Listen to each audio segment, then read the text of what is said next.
বিসমিল্লাহির রহমানির রহিম। আসসালামু আলাইকুম। জন্মদার রান্নাঘর থেকে সবাইকে জানাচ্ছি শুভেচ্ছা। আশা করি সবাই ভালো আছেন। আজকে যে রেসিপিটি করব সেটা হচ্ছে আমি কিমা পরোটা করব। সেই কিমা পরোটা করার জন্য এখানে আমি নিয়ে নিয়েছি ব্রেস্টের অংশ দুটা, আর নিয়েছি এখানে শুকনো মরিচ, ধনিয়ার গুঁড়া, জিরার গুঁড়া, গরম মশলার গুঁড়া, আর নিয়েছি ব্ল্যাক পেপার। সবগুলো আছে কোয়ার্টার চামচ, আদা রসুন পেস্ট হাফ চামচ, আর লবণ আছে স্বাদ মতন। এখানে আমি 1.5 কাপ ময়দা নিয়ে নিচ্ছি।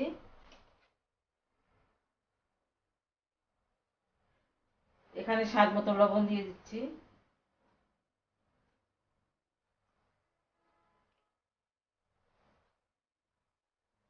আর 1 চামচ মতন তেল দিয়ে দিলাম। আমি লবণ, তেল আর ময়দাটাকে খুব ভালো করে মাখিয়ে নেব।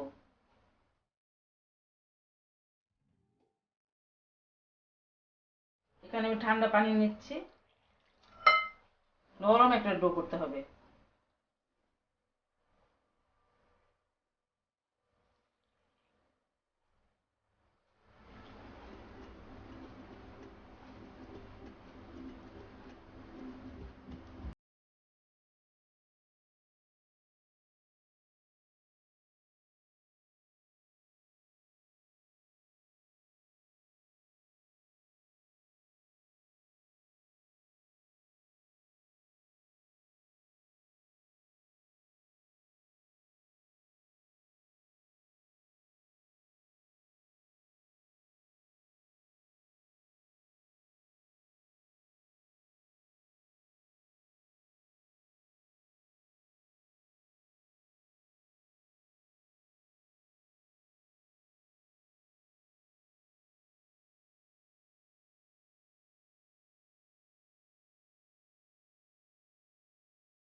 পাতাগুলো নিয়ে নিব।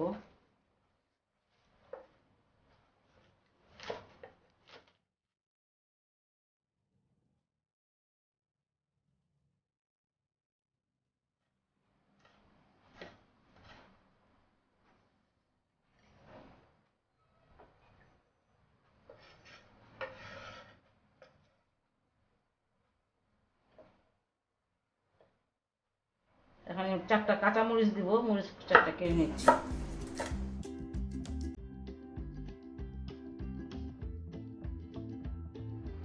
আসলে আমি এটা কিমা পরোটা থেকে একটু ছোট হবে, অত বড় করব না। কিমা পুরি থেকে আবার বড় হবে। এখন আপনারা যা বলেন, কিমা পরোটা বা পুরি, ছোট আকারে পরোটা করব। কাঁচামরিচগুলো আমার কাটা হয়ে গেল, সাইডে রেখে দিলাম। চিকেনটাকে আমি এখন ব্লেন্ড করে নেব। আমি এখানে কিমা করার জন্য একটা ক্যাপসুল কাটা নিয়েছি, আর এই ক্যাপসুল কাটটা আমাকে একজন গিফট করেছে। সেটা সেই দোকানের নাম হচ্ছে ডিএন স্টোর। এই দোকানটা হচ্ছে হোলসেলারের দোকান, এখানে সব অর্ধেক দামে পাওয়া যায়। যেমন এই ক্যাপসুল কাটার দাম হচ্ছে 900 টাকা ওনার দোকানে, আর বাইরে 1800 টাকা। আর সব কিছু এখানে কম দামে পাওয়া যায়। আপনার যদি দরকার হয় তাহলে এই দোকান থেকে কিনতে পারেন। দোকানের নাম্বারটা হচ্ছে 18 নম্বর গলি, আর দোকানের নাম্বার হচ্ছে 406 এবং 7। আমি এখন চিকেনগুলো কিমা করে নিচ্ছি। কিমাটা করা আমার হয়ে গেল। খুব সহজে কিমাটা করা হয়েছে, ব্লেন্ডার করলে অত ভালো হইতো না। মাশাআল্লাহ, দেখেন কত সুন্দর হয়েছে, একদম যেমন পারফেক্ট হয় কিমাটা ওইভাবে ওই ধরনেরই হয়েছে। এটা আগে উঠিয়ে ফেলি।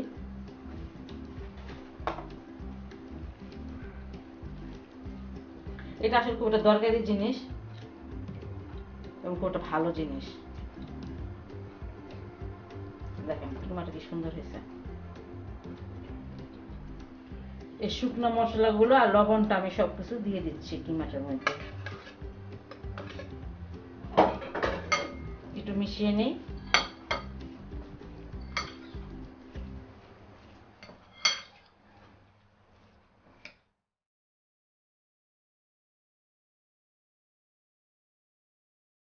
পেঁয়াজ এবং পেঁয়াজ পাতাটা দিয়ে দিচ্ছি। আপনাদের পাতা না থাকলে, এটা না থাকলে আপনারা এমনি নর্মাল পেঁয়াজটা দিতে পারেন, সমস্যা নেই। আমার ছিল তাই দিলাম। মরিচটাও দিয়ে দিলাম।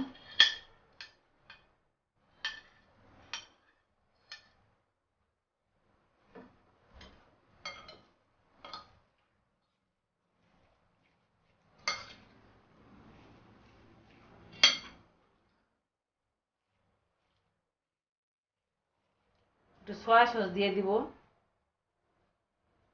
1 চামচের মতন দিলাম। আর 1 চামচের মতন তেল দিয়ে দিব। এটা সয়াবিন তেল, যে তেলটা আমরা খাই সাধারণত, সেই তেলটাই। এটা আমি একটু খুব ভালো করে একটু মাখিয়ে নিব।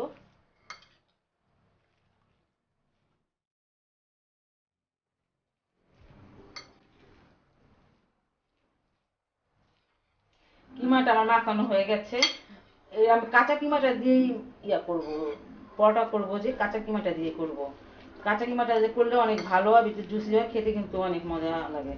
আর আপনারা যদি কাঁচা কিমা দিয়ে করতে না চান, তাহলে অবশ্যই এটা একটু তেলে দিয়ে ভেজে নিতে পারেন। আর যে মশলা যে আপনারা দিতে না চান, এটা যে মশলাগুলো দিছি বাদ দিলে বাদ দিতে পারেন, কোনো সমস্যা নাই।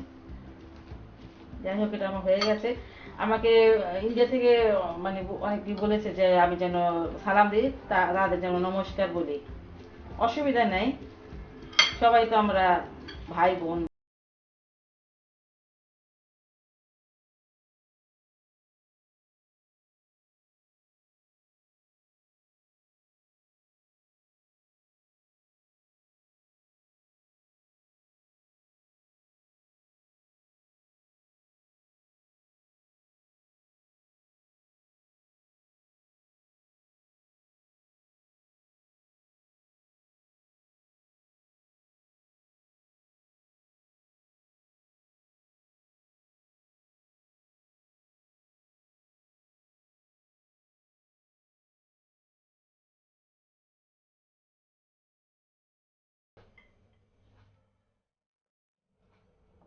আমি অল্প একটু শুকনো ময়দা লাগিয়ে এটাকে একটু বেলে নিচ্ছি।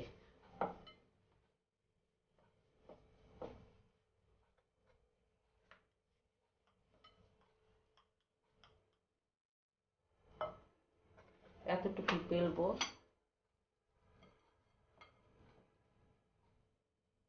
আর কিমাটা মাঝখানে দিয়ে দিলাম।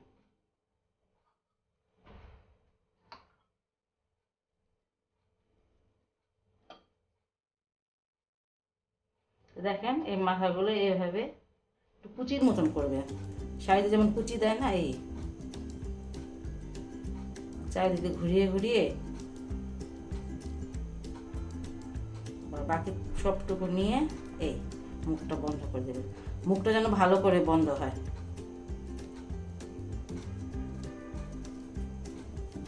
এটাতে আমি কিমাটা ভরলাম, ভরে একটু হাত দিয়ে চেপে চেপে চারিদিকে কিমাটাকে ছড়িয়ে দিব।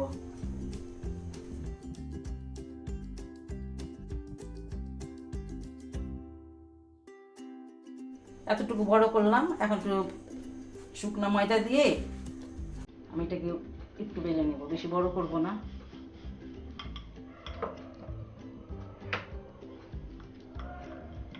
আর বেলে রাখবেন না, বেলবেন আর ভেজে ফেলবেন, কারণ এটা অনেক সময় লেগে যায়। এই এতটুকু বড় করব। এখন এটা আমি ভেজে নেব। আমি পরোটাগুলো ভাজতে চলে আসলাম। চুলায় একটা ফ্রাই প্যান দিয়েছি।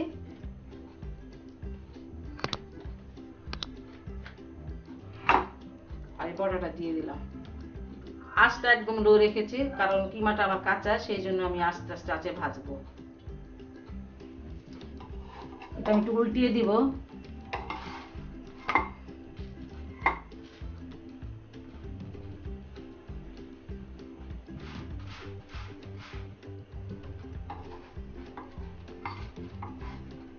তেল দিয়ে দিচ্ছি, অল্প তেল দিব।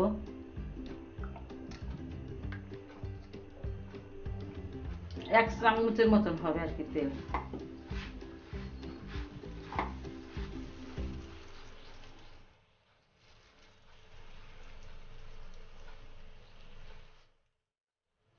এটা উল্টে দেখি কেমন হচ্ছে।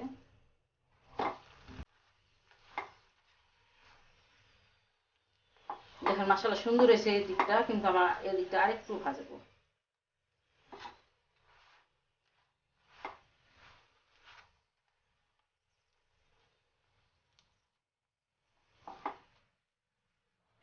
পরোটাটা ভাজা আমার হয়ে গেছে, দুই দিকে দেখেন 10 মিনিটের মতন ভাজলাম আস্তে আস্তে আঁচ দিয়ে। আমি এটা আবার নামিয়ে নিব। এইভাবে করেই আমি বাকিগুলো ভেজে নিব।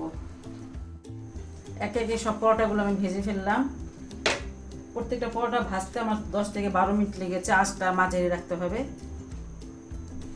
আর মানে এটা খুব মজার একটি রেসিপি, বাসায় কিন্তু অবশ্যই ট্রাই করবেন। আর যদি আমার এই রেসিপিটা আপনাদের ভালো লাগে তাহলে অবশ্যই আমার চ্যানেলকে লাইক, কমেন্ট এবং সাবস্ক্রাইব করবেন। সে পর্যন্ত সবাই ভালো থাকুন, সুস্থ থাকুন এবং নিরাপদে থাকুন। আল্লাহ হাফেজ।